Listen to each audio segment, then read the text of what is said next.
Nirmala Sitharaman budget లో ఆంధ్రప్రదేశ్ కి ఇచ్చిన 15,000 కోట్లు అప్ప లేకపోతే సహాయమా, గ్రాంటా, కేటాయింపా, ఇవన్నీ ప్రశ్నలు. అమరావతికి సంబంధించి 15,000 కోట్ల ఆంధ్రకు, 59,000 బీహార్ కు అని హిందూ లాంటి పత్రిక పోటాపోటీగా వార్త ప్రచురించింది పక్క పక్కనే. సో వెంటనే 4వ వంతే కదా ఆంధ్రప్రదేశ్ కని వచ్చింది. కాదు, మేము దీని కింద ఇచ్చాము, దాని కింద ఇచ్చి దీని విలువ ఇంత, ఇదంతా 51,000 కోట్లు అవుతుందని కేంద్ర మంత్రి మురుగన్ ప్రత్యేకించి ఒక లెక్క చెప్పారు. అంటే వెనకబడిపోతాం. స్వయంగా చంద్రబాబు నాయుడు ముఖ్యమంత్రిగా ఆయన నీతి ఆయోగ్ సమావేశానికి వెళ్ళినప్పుడు ఆయనే చెప్పారు, ఎందుకు ఇంత హడావుడి చేస్తున్నారు, మాకు ఎప్పుడో రావాల్సిందే కదా, ఇచ్చారు, ఇవి పాతవే, ఇవేమి ఇందులో కొత్త ఏం లేదని. గతంలో కూడా ఏపీ హ్యాపీ అని మిగతా అనుకూల మీడియా హడావుడి చేస్తున్నప్పుడే, అంటే నేను చెప్తుంది 2016 నాటి మాట, ఏపీ హ్యాపీ అంటున్నప్పుడే ఏపీ బీపీ రాలేదు, హ్యాపీ ఏం లేదు, మాకేం ఒరగలేదు అని ఆయన చాలా స్పష్టమైన ప్రకటన చేశారు. అప్పుడు ఆయన పార్టీలో ఉన్న కేంద్ర సహాయ మంత్రి ఈయన సుజనా చౌదరి లాంటి వాళ్ళు కూడా బాబు గారు మరి తొందరపడుతున్నారు, స్వీకరించట్లేదు, ఈ పద్ధతిలో వాళ్ళు రియాక్ట్ అయ్యారు ఓపెన్ గా. కానీ జరిగింది అది. అప్పుడు ఇప్పుడు ఆయన అలాగే చెప్పాడు. చంద్రబాబు చెప్పడం సంగతి ఎందుకు?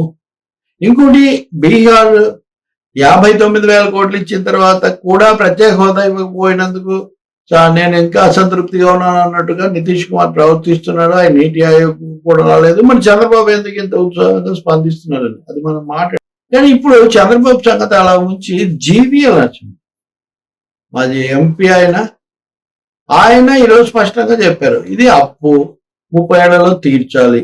ఈ విషయం కొండ బద్దలు కూడా చెప్పాడు, అప్పు తీర్చాల్సిందే అని. అప్పు ఎందుకు, ఎలా తీర్చాలి, ఎవరు తీరుస్తారనే తర్వాత చూడాలి అని. అంటే ఇప్పటికి కూడా కేంద్రం నేను తీరుస్తానని చెప్పలేదు, జీవీఎల్ కూడా చెప్పలేదు, నిర్మలా సీతారామన్ కూడా చెప్పలేదు.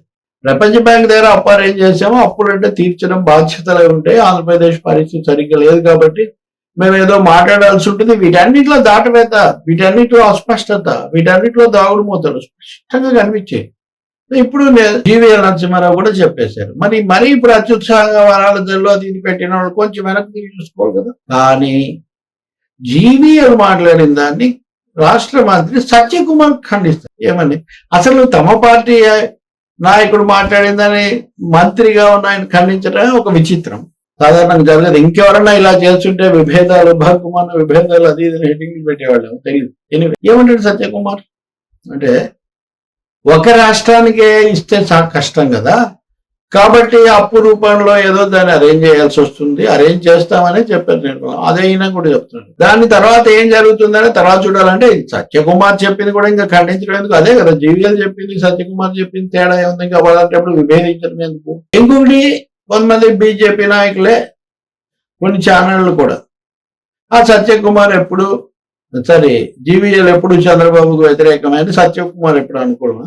బీజేపీ వాళ్ళలోనే కొంతమంది అనుకూలంగా, కొంతమంది వ్యతిరేకంగా ఉన్నారు. ఏమి రాజకీయం?